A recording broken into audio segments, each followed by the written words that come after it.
¿Qué tal? Buen día. Damos comienzo a la clase de Introducción a la Economía. Hoy revisaremos primero algunas cuestiones que les hayan quedado pendientes con relación al test que vamos a tener, que van a tener ustedes a partir de las 11 horas 20 minutos. Son 11 horas 15 minutos, perdón. Son 20 minutos, son 10 preguntas. Así que me imagino que deben todavía tener algunas cuestiones como dudas respecto a los temas, a ver, a los temas de las políticas, vamos a mirar aquí, o a cuestiones vinculadas a la oferta y la demanda agregada.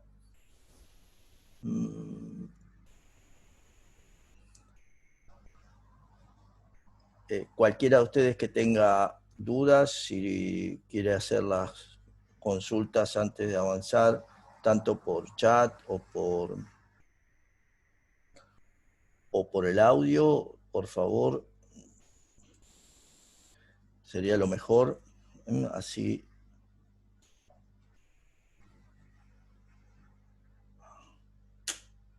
las podemos resolver. Cuestiones que tengan que ver con, como les decía, con las políticas, temas de las políticas por el lado de la demanda o por el lado de la oferta, aspectos que son relevantes para incorporar todos los indicadores en el ciclo económico. Recuerden ustedes que lo que están haciendo ya en este momento es entender el conjunto de la economía, los agregados, y a partir de entender los agregados, ven cómo eso se manifiesta en la actividad económica. Esa manifestación en la actividad económica es el ciclo económico, es decir, las expansiones, las contracciones, en torno a un sendero, en torno a una tendencia de mediano y largo plazo. Ese ciclo económico, como ya lo hemos comentado, aquí tienen una de las tantas posibilidades de observación, tiene expansiones, tiene contracciones. Esto significa una mirada de los datos. La política estructural, no se explicó en la clase. No, la política estructural tiene que ver con los cambios en los aspectos que hacen a las mejoras de productividad, a las mejoras que tienen que ver con la oferta agregada. Un momento en la historia argentina donde se trabajó fuertemente en lo que se llaman las políticas del lado de la oferta, fue durante la presidencia del doctor Menem con el ministro Cavallo. Justamente el ministro Cavallo fue quien a nivel local, pero también a nivel mundial, fue reconocido por el conjunto de medidas que estrictamente operaban sobre los cambios, la desregulación de la economía, algunas cuestiones como privatizaciones o en otros casos esencialmente desregular, la quita de impuestos, básicamente operando sobre el lado de las empresas, entonces impuestos que tenían que ver con el efecto sobre la suba de precios, o sea, la baja de IVA o trabajar sobre los impuestos provinciales para que las provincias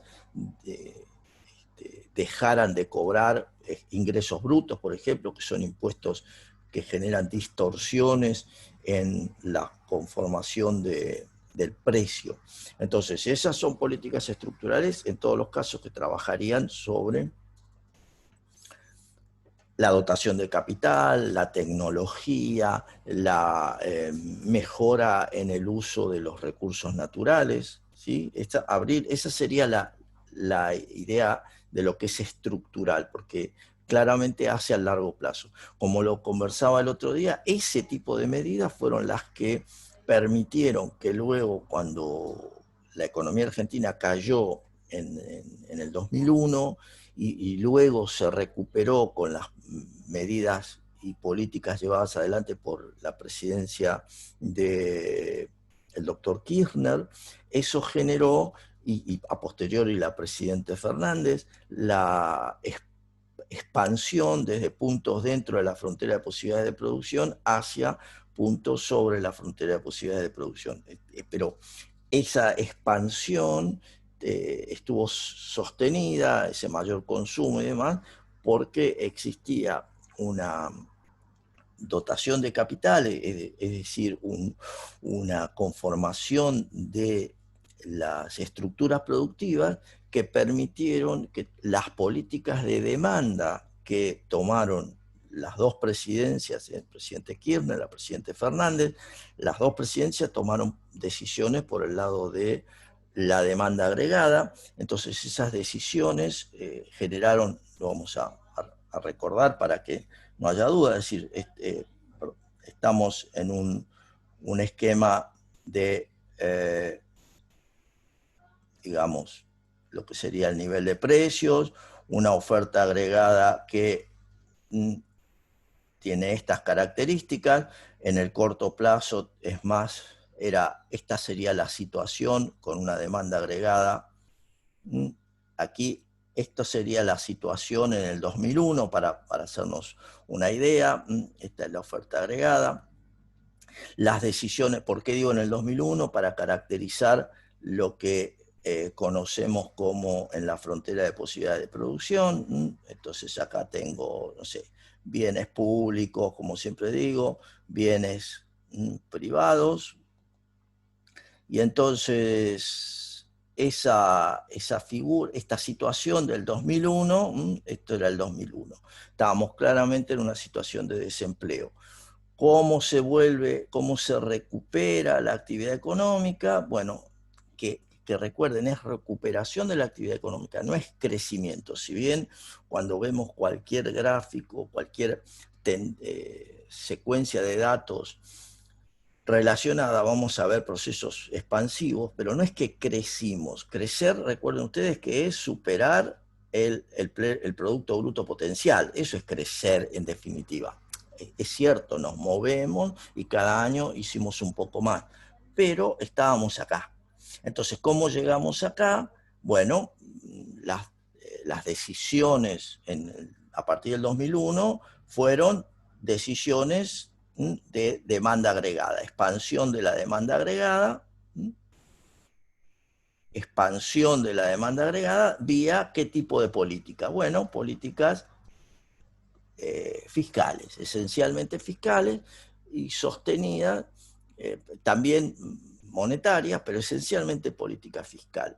Luego sostenida con expansión de la cantidad de dinero en el momento que, recuerden ustedes, estábamos en default. Esto es en el 2001, cuando el presidente, la semana que tuvimos 5 presidentes, el presidente Rodríguez Sá en el Congreso, festejaron en el Congreso que generábamos el default, o sea, dejábamos de pagarle al mundo, porque bueno, no le podíamos pagar, y entonces festejamos que dejábamos de pagarle al mundo. Esto significó que a partir de ese momento no tuviéramos más posibilidad de endeudarnos, porque el mundo claramente no nos iba a prestar. Entonces, se sumaron dos situaciones. Por un lado, una positiva, que fue, como lo vimos microeconómicamente, la suba del precio internacional de la soja, y esto estuvo fuertemente asociado al comportamiento de la demanda china. China busca salir a los mercados y busca que los chinos coman mejor, vamos a decirlo de esa manera. Entonces, eso trajo aparejado una gran demanda de soja, que es principal insumo para varias cuestiones en China, tanto como comida, también como alimento para la producción. Entonces, esto trajo aparejado una suba superlativa en el precio del commodity, esencialmente la soja y otros también, lo que trajo para nosotros una mejora en nuestra relación de intercambio. Esto es, lo que nosotros producíamos lo podíamos vender a 4 veces o 5 veces el valor que tenía durante la presidencia de el doctor de la Rúa, que era el presidente formal anterior. Para de la Rúa la soja valía $110, el promedio mundial, y cuando el 2002, a partir del 2002-2003, la soja llegó hasta 640, como lo hemos conversado. Esto implicó decisiones desde el punto de vista de decisiones de política que fueron de comercio exterior, asociadas a establecimiento de las retenciones. Esto lo hizo el doctor Duhalde cuando la presidencia, en esos 5 presidentes, el último de esos 5 fue Duhalde, y Duhalde con su ministro Remeslenikov, más allá de salir de la convertibilidad, que generó lo que se conoce como la especificación asimétrica de las deudas, no vamos a entrar en eso ahora, pero salimos de la convertibilidad, se devalúa el tipo de cambio, dejamos de tener un tipo de cambio convertible o fijo para pasar a tener un tipo de cambio fijo, el cual fue devaluado primero cuando las autoridades se dieron cuenta que no era creíble la devaluación, llevaron, para que ustedes tengan presente, de $1 peso por dólar, que era la relación de convertibilidad durante 10 años, se pasó en una devaluación cuando salimos de la convertibilidad a $1 peso 40 por dólar. Esto claramente ustedes ven que ahí lo que estaba diciendo el gobierno es: estamos atrasados, nuestro tipo de cambio hay que recuperarlo un 40%, es decir, como una devaluación, un 40%, realmente es una devaluación que tiene una magnitud muy fuerte. Es como si ahora también se hiciera una devaluación del 40%, pero eso el mercado, es decir, los tomadores de decisiones, no lo vieron como que resolvía el problema. Entonces, como toda decisión de devaluación, de política de tipo de cambio fijo, como ya los comentábamos, lo que refleja es que el Banco Central está obligado a comprar y vender a ese tipo de cambio, es decir, a ese precio de la moneda extranjera establecido. Como el mercado entendía que ese era un precio no real, es decir, vamos a decirlo, barato, comenzaron a comprar las reservas, es decir, comenzaron una fuerte demanda. Exactamente lo mismo que ustedes están viendo ahora. Exactamente igual. La fuerte demanda. En ese momento no se establecieron cepos. ¿Qué hizo el ministro Remeslenikov con el presidente Duhalde? Se dieron cuenta que la situación era insostenible porque no había suficiente cantidad de reservas en el Banco Central para sostener esa demanda continua, y por lo tanto decidieron liberar el tipo de cambio. Fue en ese momento, recuerdo, pues estaba dando clases, o sea, mis alumnos, como ustedes, me venían a consultar: ¿qué hago, profesor? ¿Compro dólares? ¿No compro? ¿Qué hago? Bueno, en ese momento se libera el tipo de cambio. Fíjense ustedes la diferencia de pasar de una política monetaria, política de tipo de cambio o comercial de tipo de cambio fijo, se pasó a una de tipo de cambio libre. ¿Y qué ocurrió? Técnicamente, ¿para qué se hace eso? Bueno, porque de esa manera el Banco Central dejó de estar obligado a poner en juego sus reservas, que ya tenía nada casi, exactamente igual que ahora. Al liberar el tipo de cambio, ¿qué pasó? El tipo de cambio se fue a 3 y pico, 3.20, 3.40. ¿Qué significa eso? Es igual que si ustedes pensaran ahora que estamos en 180 y pasara a 500, más o menos. O sea, como mínimo, 500, y por no decirles 600. O sea, en términos de una semana, 10 días, a 600. O sea, piensen ustedes eso ahora, y piénsenlo como fue en el 2002, o sea, ese salto. Bueno, de vuelta con mis alumnos, algunos pasaron de tener algunos dólares guardados a poder comprarse un auto o un departamento, para entenderlo. O sea, con los dólares que tenían guardados. Esa situación. Bueno, ahí ese momento de tipo de cambio libre fue el que permitió,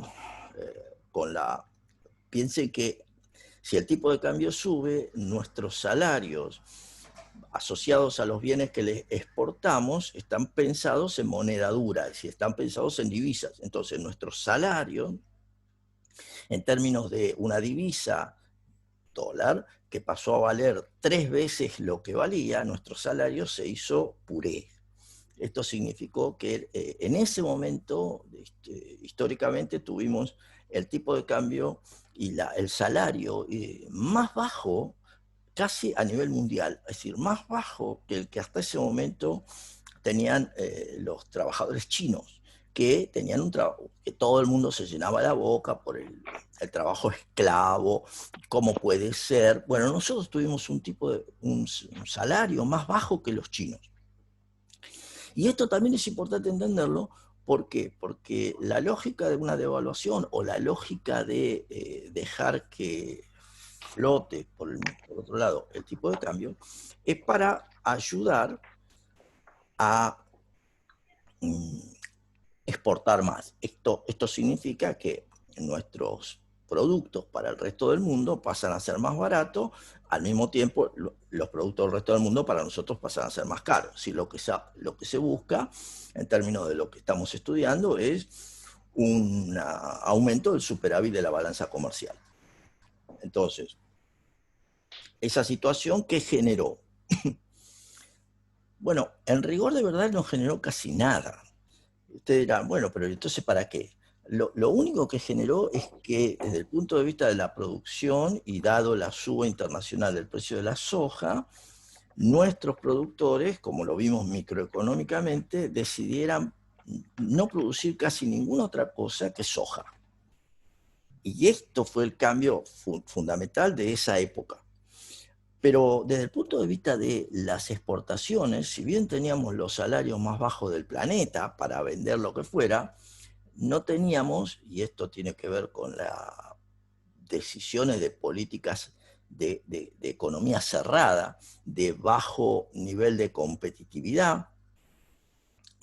¿Por qué? Porque siempre hemos, tema que vamos a ver más adelante de nuevo, pero siempre hemos puesto barreras arancelarias. Si bien en la época del doctor Menem la habíamos bajado, la presidencia de Menem bajó las barreras arancelarias, como lo vimos también en algunos gráficos, eso nunca hizo que la Argentina realmente fuera una economía abierta o una economía que tuviera fuerte intercambio con el resto del mundo. Más allá de los aspectos de los productos agrícolas, en los productos industriales siempre han estado fuertemente con aranceles y entonces han sido defendidos, barreras arancelarias. Bueno, ¿en qué se traduce todo esto? En que habiendo tenido el salario más bajo del planeta casi, no le vendimos más al mundo. Simplemente vendimos lo mismo que vendíamos siempre. Y generalmente productos agrícolas. No le vendimos más autos que ya se producían en Argentina, no le vendimos más textiles, no le vendimos más zapatos, no le vendimos más. Sin perjuicio de que tengamos buena calidad, el mundo no le interesaba la calidad de nuestros bienes, ceteris paribus cualquiera de los otros. Y esto también es interesante entenderlo porque la devaluación o la modificación del tipo de cambio para hacerse más competitivo y que en definitiva mejore, genere este desplazamiento, demanda agregada, vía aumento de las exportaciones, no se produjo.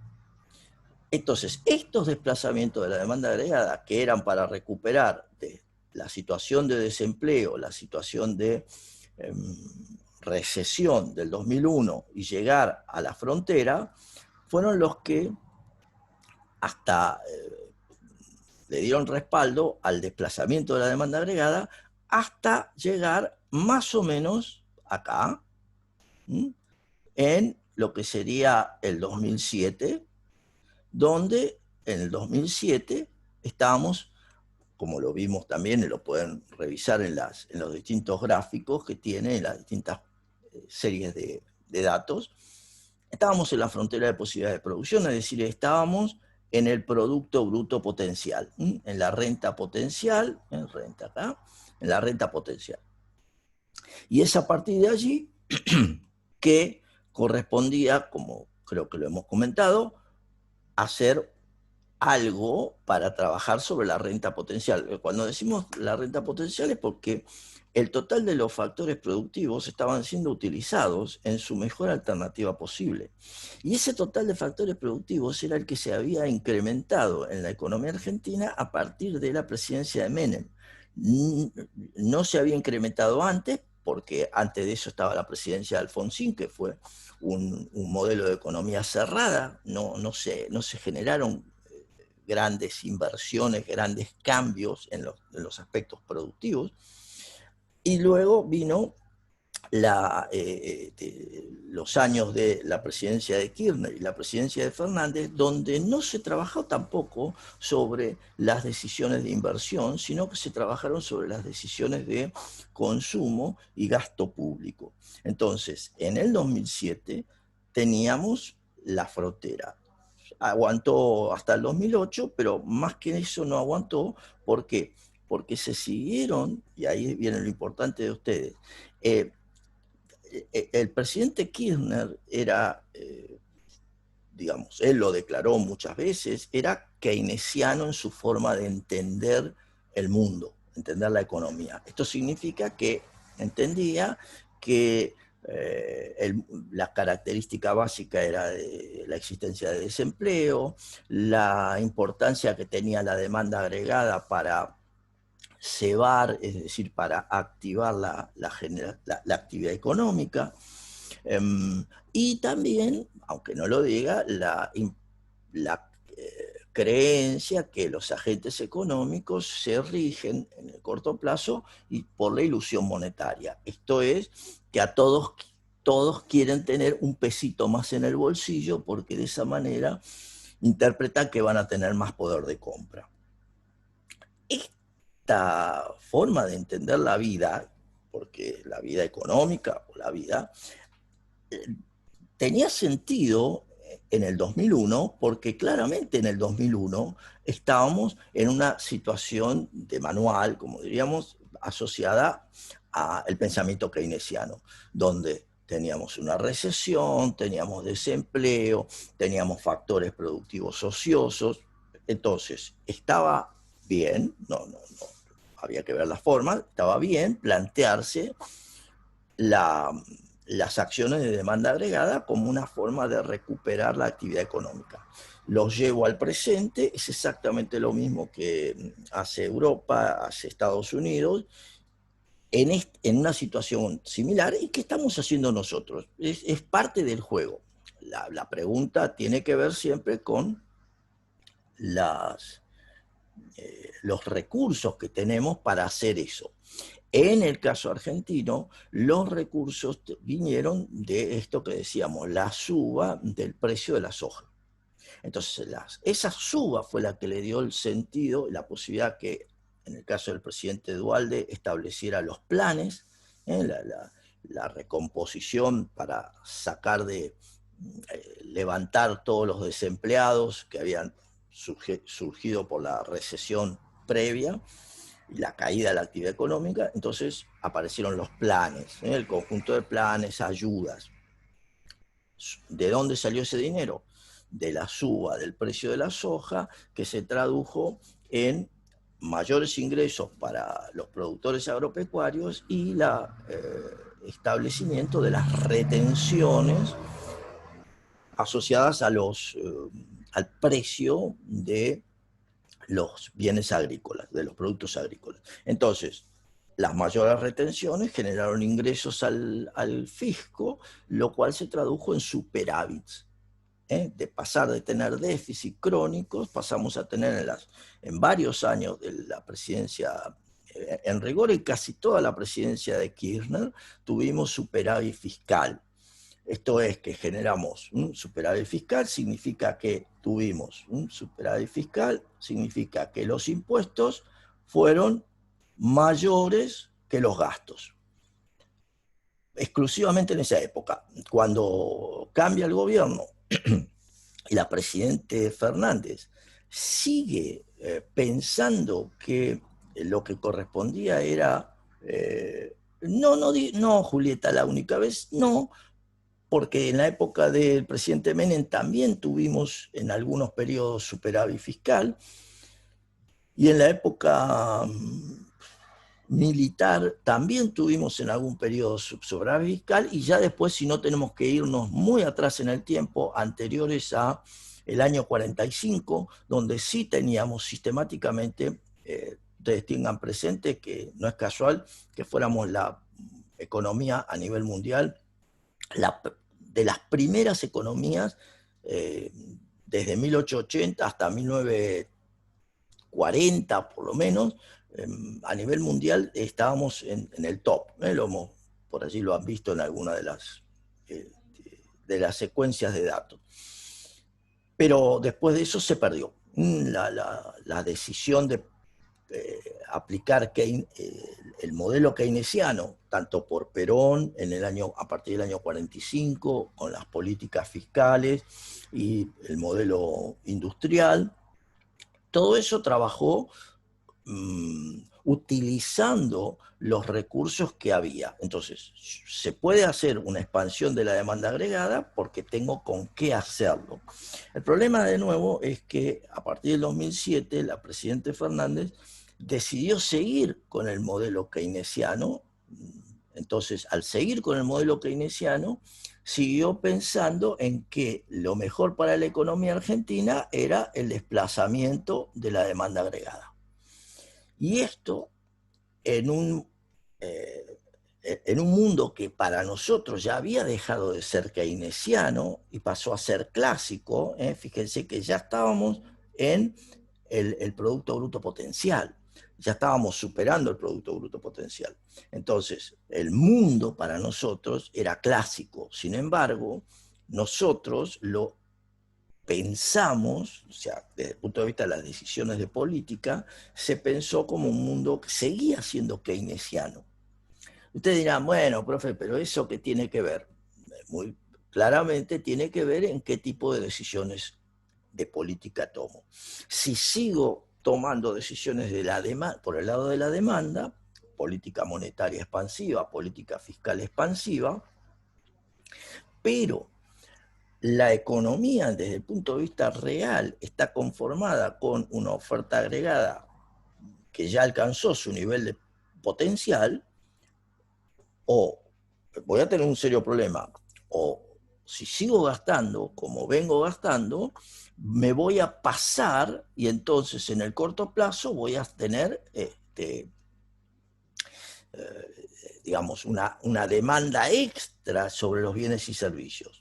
Cualquiera de ustedes a esta altura, viendo esta situación, se dará cuenta que eso se traduce en suba de precios, que fue exactamente lo que comenzó a pasar en la economía argentina.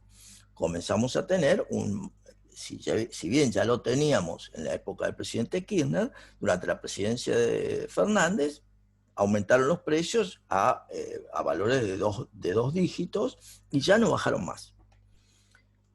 ¿Qué era lo que correspondía hacer? Bueno, si un gobernante se da cuenta que ya el mundo no es como lo está pensando, el mundo cambió, es decir, la estructura productiva, lo que correspondía hacer allí era establecer políticas por el lado estructural, por el lado de la oferta, para generar un desplazamiento y generar un desplazamiento de la frontera de posibilidad de producción.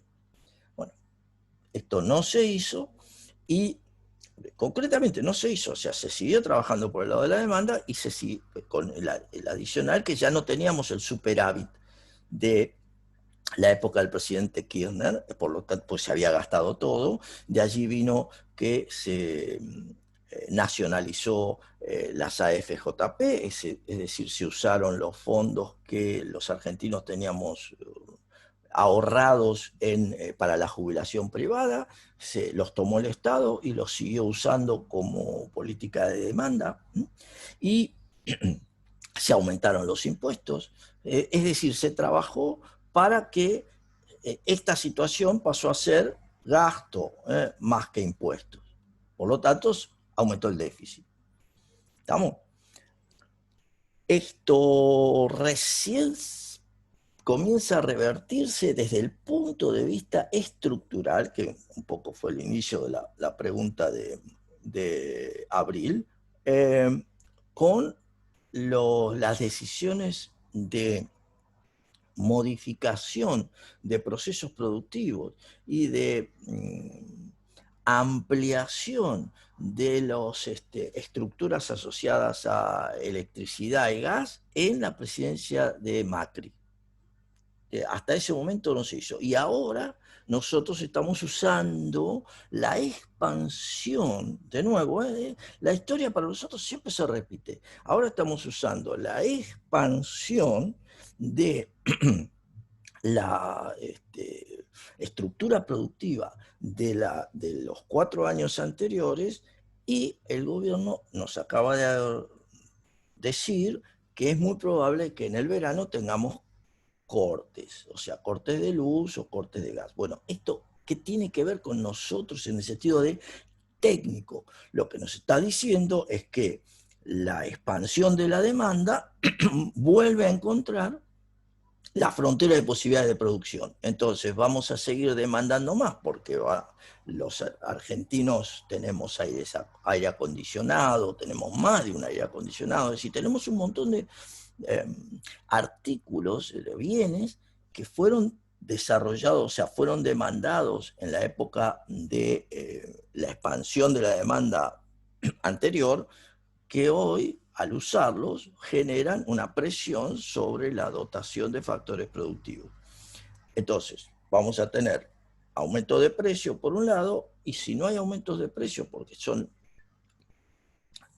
tarifas controladas como tenemos, ustedes a esta altura ya tienen en claro que va a haber un excedente de demanda, porque el precio de mercado es superior al precio, digamos, que estamos pagando por el subsidio, por el precio máximo establecido.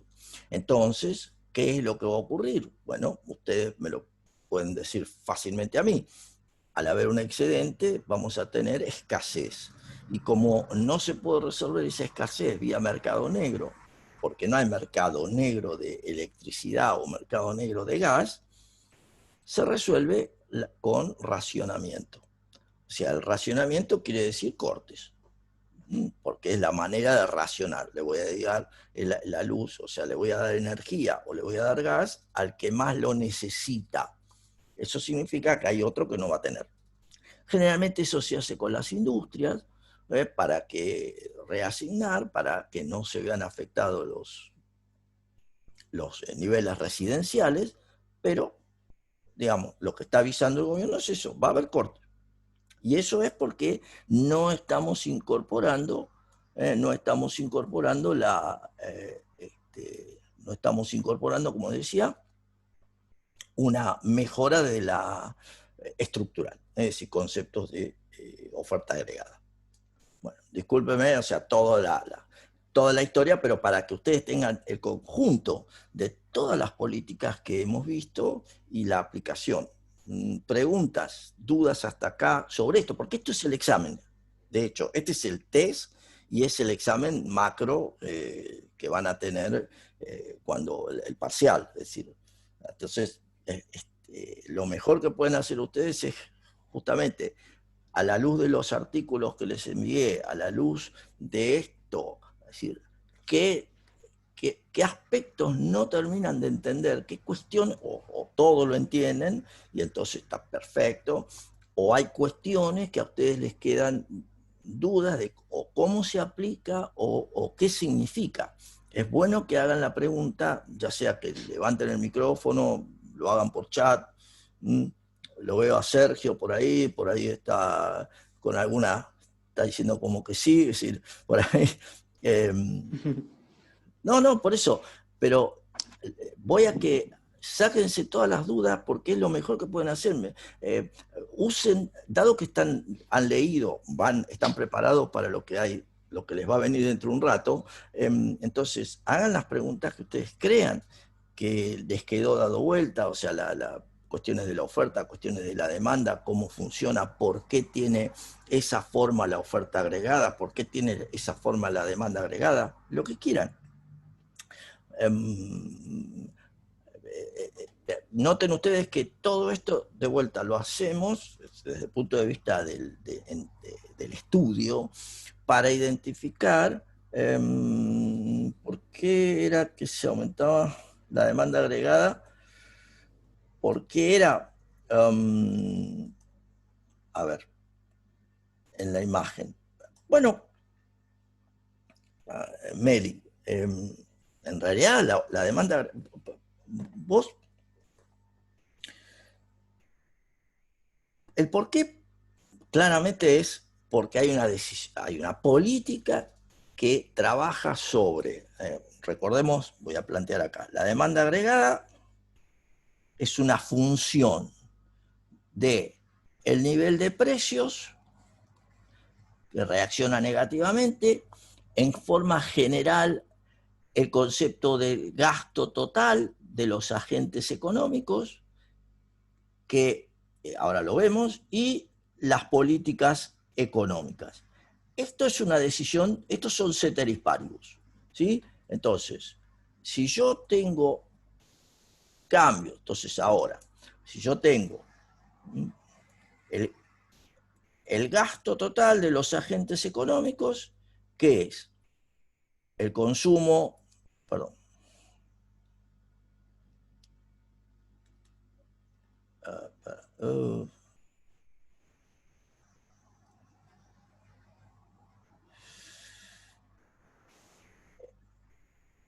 decía, el gasto total es el consumo, que es lo que realizan las familias, la inversión, que es lo que realizan las empresas, el gasto público, que es el sector público, o sea, el Estado, el gobierno, y el saldo de la balanza comercial, que son las exportaciones menos las importaciones vinculadas al resto del mundo. Esto es las decisiones que están asociadas al gasto. Por lo tanto, Meli, vos pensá, cualquier decisión que modifique estos componentes estará de la mano de las políticas económicas que pueden ser del lado de la demanda, política fiscal, política monetaria o política comercial. Fíjate que la política fiscal trabajará sobre el consumo, cuando decimos el aumento del gasto público o la rebaja de los impuestos.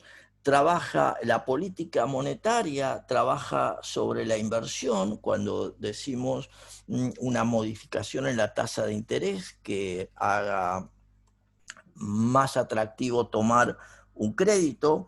También eso trabaja sobre el consumo porque te permite consumir más, porque el crédito es más barato. Una decisión de política también fiscal que trabaja obviamente sobre las decisiones del gasto público en general, las ayudas, los subsidios o los aspectos de la inversión en infraestructura. Fíjense, dos miradas distintas sobre el gasto público. Una mirada que apunte estrictamente a la ayuda y a darte una bolsa de comida, vamos a hacerla fácil, o una decisión de hacer un camino. Ambas son gasto público. Simplemente que darte una bolsa de comida se termina en ese acto. Está bien, tenés hambre, está todo bien, pero no genero nada para mañana. En cambio, un camino tiene la diferencia que mañana la cosecha o lo que sea que se movilizaba por ese camino, que hasta hace 2 minutos era de tierra y cuando llueve era imposible transitarlo, pasa a poder utilizarse. Y eso significa que puedo sacar cualquier producto de cualquier lado y llevarlo a donde se necesite. Esas pequeñas diferencias tienen que ver con decisiones de política fiscal. Se ve, Meli, lo que estamos diciendo, por último, las políticas comerciales van a afectar, como les comentaba, al saldo de la balanza comercial. Es decir, voy a generar que se pueda exportar más, por ejemplo, porque el tipo de cambio si es un tipo de cambio fijo, devalúo la moneda, hago que nuestra moneda sea más barata en relación al resto del mundo y entonces intento um, potenciar las exportaciones o por el contrario puedo operar por el lado de restricciones al comercio exterior con aranceles o medidas arancelarias o medidas o cupos que impidan o que restrinjan la entrada de bienes extranjeros. Situación que está ocurriendo ahora.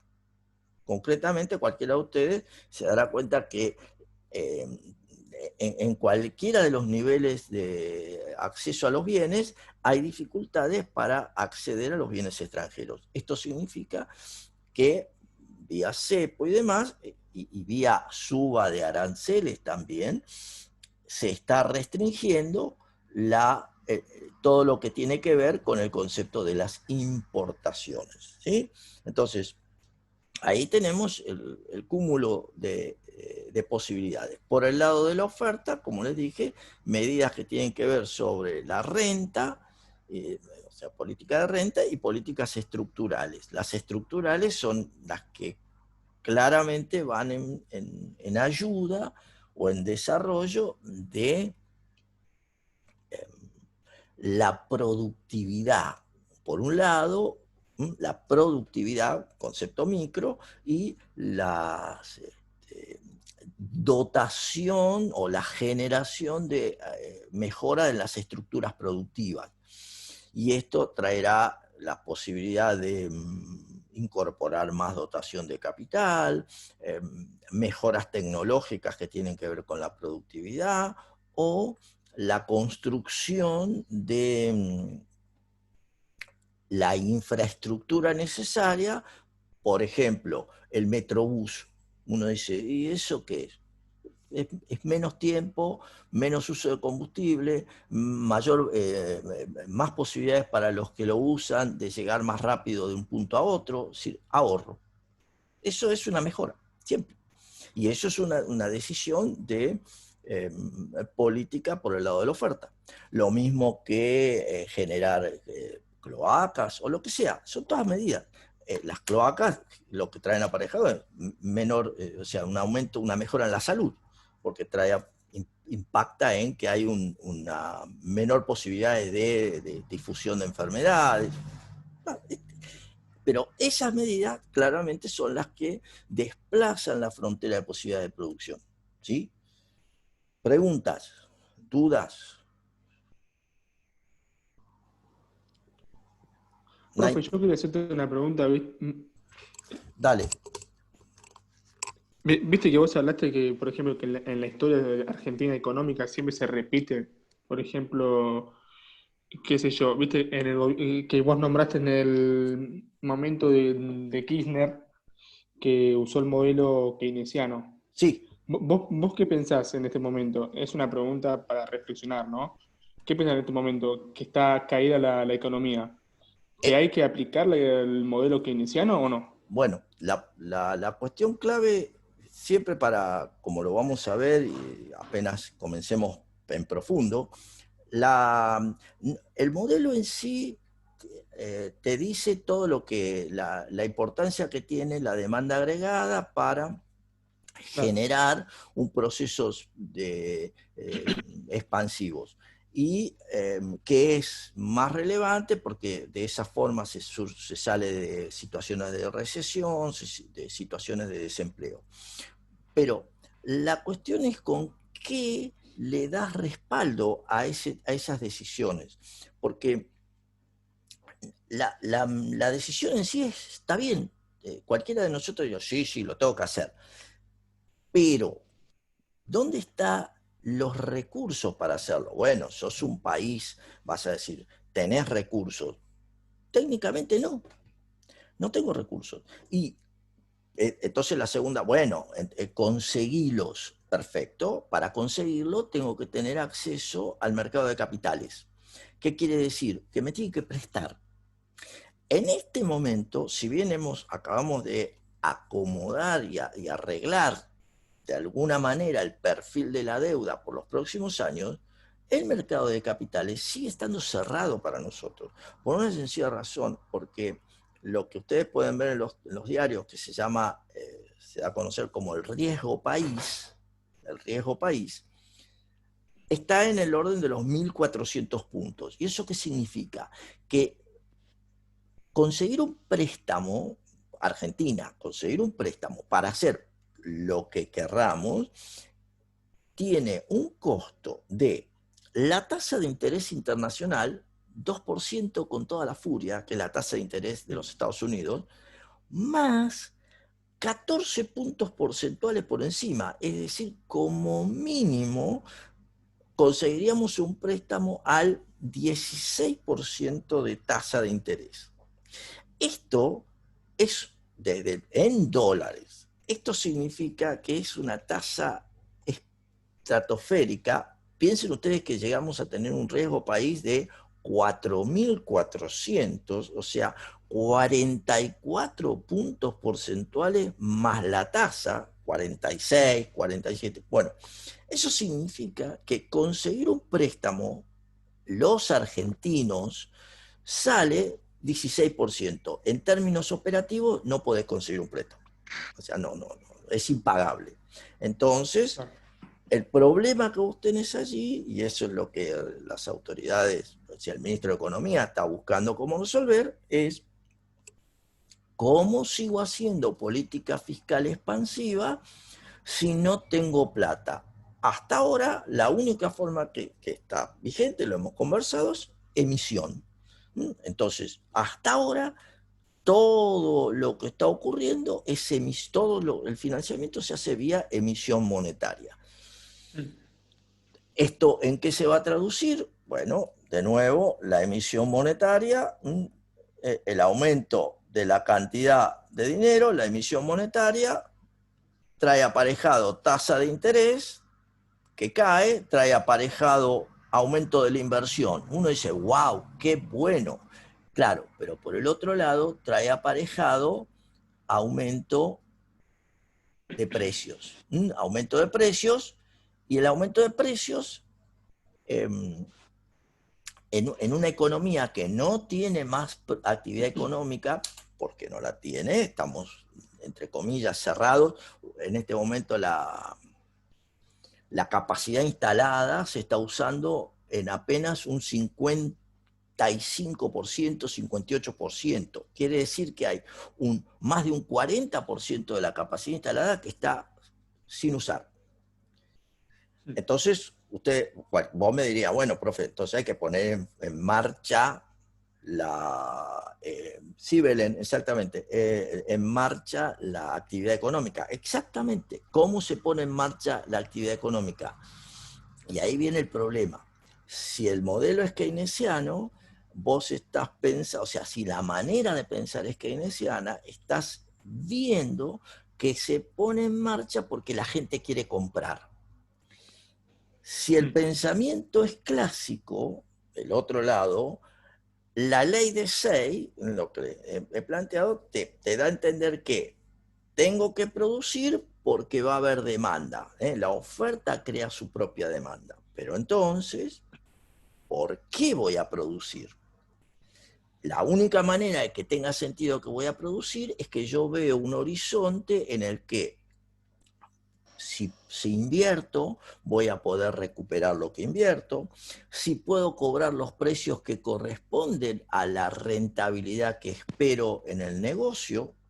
Si a su vez, si estoy vinculado con el resto del mundo, voy a conseguir las divisas necesarias para pagar mis deudas con el resto del mundo o para comprar los insumos que necesito para producir más. Esto es lo que cualquiera de esas cuestiones son las que te llevan a decir produzco más. Pero si supuestamente Argentina es rica en recursos, ningún gobierno lo sabe manejar eficientemente, o no entiendo. No, no, Julieta, no, no. O sea, nosotros tenemos, y esto es interesante entenderlo, los recursos sirven cuando los podés usar. ¿Sí? Es decir, Claro, en este eso, momento, sí, a ver, decime, Sergio. en este momento para exportar no se puede, digamos, porque la economía del mundo está cerrada prácticamente por la pandemia. Nosotros estamos, sí, está cerrada la economía en general por situaciones, no toda. China ya está trabajando bastante bien.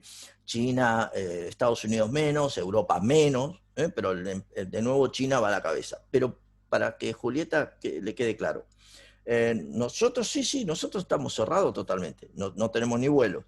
Pero para que quede claro, la dotación de recursos, eh, eh, el mejor ejemplo es Vaca Muerta. Vaca Muerta es el boom, es como si nadáramos en petróleo al estilo venezolano. Pero si todas las condiciones que vos establecés para desarrollar actividades en Vaca Muerta implican que quien pone capital ahí no lo recupera, nadie va a poner capital. Entonces, las reglas de juego que han cambiado, que al principio con Vaca Muerta era nos llenamos de oro porque este es el futuro, en el último periodo, en este último tiempo, se cayó como un piano. ¿Por qué? Porque se prohibieron situaciones, no se puede acceder a los fondos.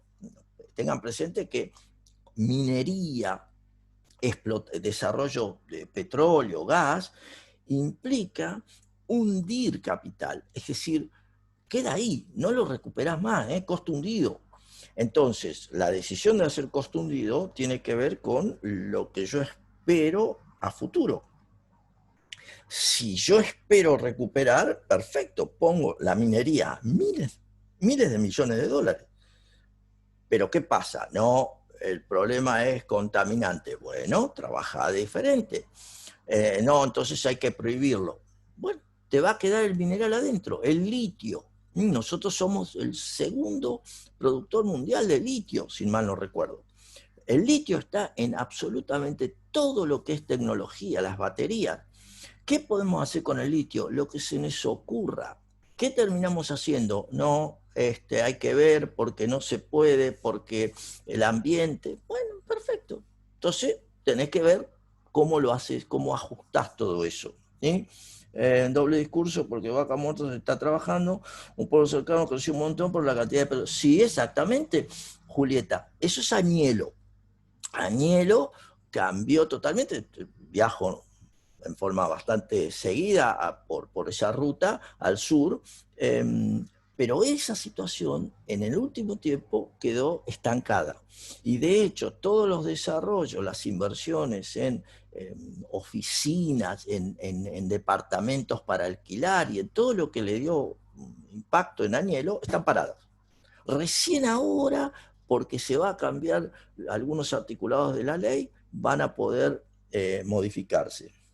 Bueno, bueno, sí, sí, sí, no, me queda clarísimo, me encanta conocés mejor que yo, es decir, yo viajo hace muchos años, esa ruta, la ruta la ruta del vino, es decir, de las bodegas, Añelo por un costado, vos tenés la anónima, vos tenés, es decir, la anónima, ¿por qué aparece en Añelo? Justamente por el desarrollo de Vaca Muerta. Si todo eso cambió, pero digo, para entenderlo, eso hoy está, entre comillas, parado. Todos los grandes desarrollos que estaban asociados están parados. Ahora va a comenzar a moverse nuevamente si les permiten usarlo. Pero esos que son decisiones de política que retrasan la mejora de los factores productivos. Entonces, en función de Sergio, que su pregunta es, ¿podés aplicar el modelo keynesiano? Si tenés con qué. Y, no te, y de hecho, de vuelta, ¿qué tenés que plantearte ahora? el aumento de la producción. Pero el aumento de la producción, para generar aumento de la producción, tenés que bajar los impuestos. Y a su vez establecer reglas claras que podés acceder a los recursos que necesitas para el aumento de la producción. La ley de Say, a diferencia del pensamiento del grueso de los políticos, que es la gente tiene que tener un pesito en el bolsillo, en realidad eso a un empresario no le dice nada más que: perfecto, vos tenés un pesito en el bolsillo, bueno, veo cómo me lo quedo yo, en el sentido de voy a producir, pero ¿cuánto voy a producir? Lo que hasta acá puedo hacer. ¿Por qué? Porque mañana a la mañana no sé lo que pasa. Entonces, si yo mañana a la mañana no puedo saber lo que pasa, lo que voy a hacer técnicamente es aumentar las horas extra hoy y punto. O sea, usar la maquinaria que tengo a full y punto. Nada más. Eso significa que desde el punto de vista de factores de producción vas a estar presionando con la demanda agregada sobre lo que hay y por ende como te darás cuenta, vas a tener una suba de precio. Y entonces un gobierno que dice no quiero que suban los precios, que va a establecer precios controlados. Y al establecer precios controlados, ¿qué va a ocurrir? Más demanda que lo que se ofrece. Y eso que va a traer aparejado más presiones sobre la producción. Mercado negro, situaciones anómalas, escasez. Y entonces, ¿cómo lo resuelvo? Tengo que aumentar la dotación de factores productivos. ¿Y eso cómo lo hago? Quitando trabas a los procesos productivos. No hay otra. No es que me guste o no me guste, no hay otra. En este momento del tiempo para la Argentina, no hay otra. Uno puede llenarse la boca de lo que quiera, puede decir todo lo que le gusta, pero concretamente en este momento no hay más. No hay más, ¿eh? A ver, es caro tomar personal, lo hemos debatido y ustedes en un ratito van a resolver temas de empleo, desempleo. ¿Por qué? ¿Por qué no aumenta el empleo? Porque es caro tomar un empleado. Entonces, ¿qué tengo que hacer? Bajar los costos laborales. ¿Para quién? Para todos los nuevos empleados. Para los que ya están, la Constitución en eso es muy clara, son derechos adquiridos. O sea, yo no te puedo cambiar las reglas de juego. Eso es muchas veces, lamentablemente, la política quiere cambiar las reglas de juego para atrás. O sea, te las cambia para adelante, pero también quiere que para atrás. ¿Por qué? Bueno, para así te agarro. Bueno, esas cuestiones no. No tiene, toda esa movida es la que vos como empresario decís: pará. No, tranquilito. Si me vas a hacer esto, no, me guardo. Ya está. Entonces, ese juego es el que hay que visualizar para no perder de vista.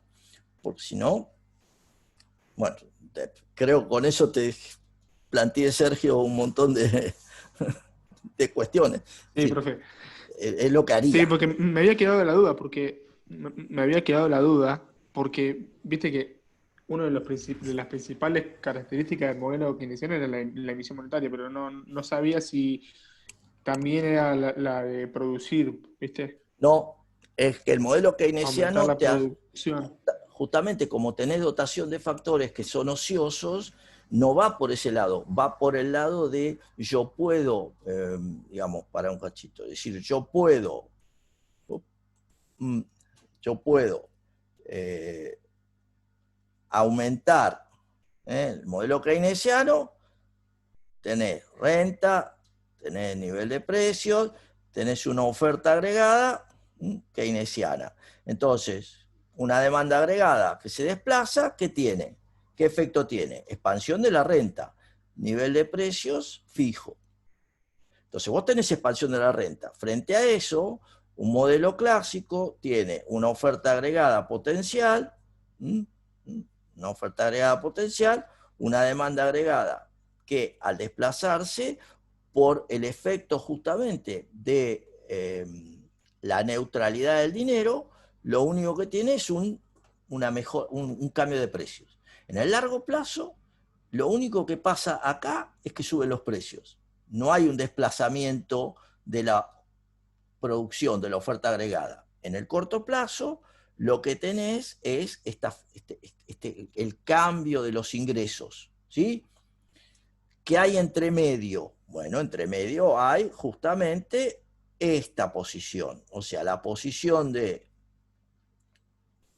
lo que se llama heterodoxa, un poco la demanda agregada cuando aumenta en el corto plazo, tiene tanto variaciones de precio como variaciones de renta. Esas son las tres miradas diferentes. Entonces, nosotros pasamos de el 2001, que estábamos así, el 2002 hasta el 2011, ponele, hasta el 2007 concretamente, que fue esto, y esto es 2007, 2011, 2015, ¿sí? Acá. Entonces, 2015 en adelante vino un leve movimiento de la oferta agregada con desplazamiento de la demanda agregada, porque se siguió haciendo política fiscal, pero también se trabajó sobre la oferta agregada. Entonces eso permitió que bajara la inflación, no todo lo que tenía que bajar, pero que bajara la inflación. ¿Por qué? Porque se desplazó la oferta. Entonces tenía más demanda. Eso es. Y ahora, ¿en dónde estamos? Bueno, ahora estamos de nuevo en algo como esto. ¿Por qué? Y porque tenemos desempleo, tenemos un desempleo en aumento, tenemos el 13%, y si lo tomamos con el desánimo, tenemos el 29% de la población económicamente activa que está desempleada. Es un número muy fuerte. O sea, el 13% ya es un número. El 29%, si tomás a todos los que están desanimados, ya es un número terrorífico. Entonces tenemos 50% de pobreza. Entonces estamos claramente dentro de la frontera. Estamos en esto. Entonces, vos me dirías, bueno, lo que hay que hacer es una política, si no necesito producir más. El problema es que tengo que producir, y para producir el Estado no produce, producen los empresarios. Esto es, producen los dueños de los factores productivos. Esta todavía sigue siendo una democracia, entonces no es un Estado a ver, colectivista, autoritario. Sí, podrá tener distintos niveles de manejo de la autoridad, pero el punto es que sigue siendo una democracia. Entonces los dueños de los factores productivos son los que tienen que decidir la inversión. Y para decidir la inversión tenés que tener un horizonte temporal. Esto es, tenés que saber para qué voy a invertir. ¿Cuál es la recuperación que voy a tener? ¿Voy a ganar plata con esto o pierdo? Si pierdo, ¿por qué voy a poner plata? ¿Estamos? Esos son los temas clave, que cualquiera de ustedes lo haría. ¿Sí? Bien, estamos rejugados con esto. ¿Alguna pregunta más? Hay 56 personas y estoy interactuando con 3. Con Julieta, con Meli, con Sergio, y el resto, Yamilé, Sofía, Victoria, Jessy, se están preparando para la diversión que tengo. Camila Durso, Delfina, están todos ahí, están demasiado callados. Pedro, están muy callados.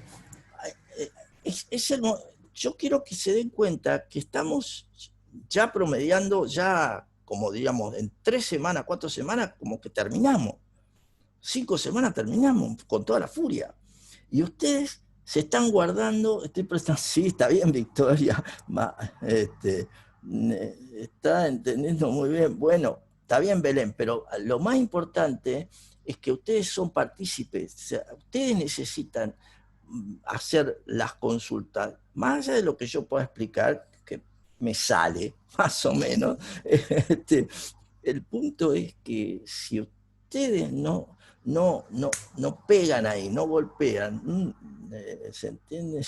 No ando con dudas. Bueno, perfecto. Bueno, ando con nervios. Bueno, está bien, Micaela.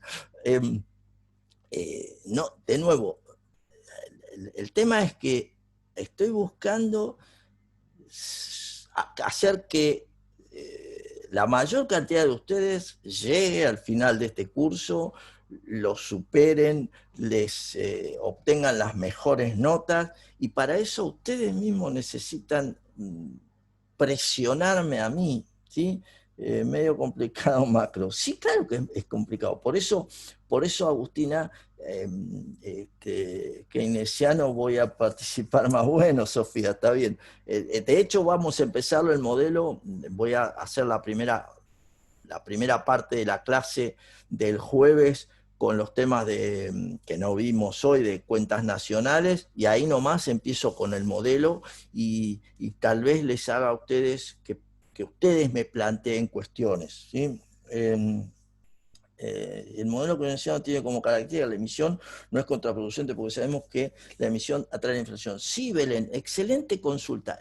La cuestión es que la aplicación del modelo en Estados Unidos, cuando lo hizo Roosevelt, Perón en el 45, Kirchner en el 2003 y demás, tenía sentido porque tenías reservas. Esto es, tenías la capacidad de hacer una política fiscal expansiva, pero con un respaldo. O como hizo también asociado en parte Macri, que tenía la posibilidad de endeudarse. O sea, lo mismo, es decir, pero hacer keynesianismo sin plata, y eso es la situación de Alfonsín, la hiperinflación, es la situación del tercer gobierno de Perón, con María Estela Martínez de Perón, el Rodrigazo, hiperinflación también 700%, es la situación de la presidencia de Fernández, Cristina Fernández, inflación. O sea, en todos esos casos no tenías un peso. Y entonces lo hiciste, o sea, no tenías la capacidad ni de endeudarte y no tenías reservas. Entonces, en todos esos casos, lo que hizo el gobierno fue emitir. Y ahí es donde hemos visto, tenemos en claro los resultados. Inflación de 2 dígitos, hiperinflación, todo eso es el resultado. Es graficar, quizá algún problemita con las funciones, pero eso es lo de menos. Bueno, Sofía, está bien. Graficar es esto, en principio es esto, después va a venir un poquito más complicado, pero en principio graficar es esta mirada más de cómo se desplaza la demanda, cómo se desplaza la oferta. La Reserva de Estados Unidos en 2008, que emitió y ayudó a controlar la crisis que se dio. Bueno, en el caso de Estados Unidos, la pregunta tiene que ver con el comportamiento que llevan los norteamericanos, los estadounidenses. Esto es, ¿cuál es el nivel de... ¿Qué hacen cuando tienen más dólares en el bolsillo? ¿Se los sacan de encima o ahorran? Bueno, la respuesta es que ahorran o compran activos financieros, que es una parte del ahorro. Entonces, lo que subió en los Estados Unidos es el precio de las acciones, el precio de los bonos, porque el norteamericano promedio no tiene una mirada o una situación de se viene la hiperinflación o se viene la inflación. No, porque sabe, identifica que su moneda tiene respaldo, aunque claramente lo ha perdido, pero sin embargo, desde el punto de vista de la apreciación del individuo, no lo ve como vemos nosotros cuando nos damos cuenta que el gobierno emite sin parar. Nosotros decimos, pará, salgo, no quiero tener pesos en mi poder, me los saco de encima. Pero me los saco de encima, en nuestro caso, no significa que vamos a comprar acciones de Pérez Compán. No, vamos a comprar una moneda de respaldo, vamos a comprar otro bien. ¿Cuál es el otro bien? Claramente el dólar, en nuestro caso, el otro bien. O tratamos de comprar cosas, pero como los procesos productivos no se desarrollan, entonces presionamos sobre la cantidad de bienes y servicios que existen. Resultado, que cualquiera de ustedes me puede decir, procesos inflacionarios. Noten que el comportamiento es distinto. La ayuda del Estado fue puesta en el sistema financiero, ahorro, y eso sí, exactamente, en Estados Unidos es así. En nuestro caso, en parte se hizo porque la gente la dejó en el banco, pero apenas ha podido ver que ya esto se extendió por demás, comienza a sacarla, comienza a gastar como corresponde, pero no hay más producción. Entonces, ahí viene el gran problema. ¿Por qué no hay más producción? Porque yo como empresario no tengo claro si voy a poder recuperar lo que invierto, entonces no invierto. ¿Estamos? Si voy a poder conseguir los insumos, porque el tipo de cambio cada día aumenta más, entonces conseguiré el insumo. 11-14. Corto, corto, sí, sí, sí. Uy, listo, olvídense, en un minuto arranca, disculpen, disculpen. Bueno, buen examen para todos. Las notas a la tarde.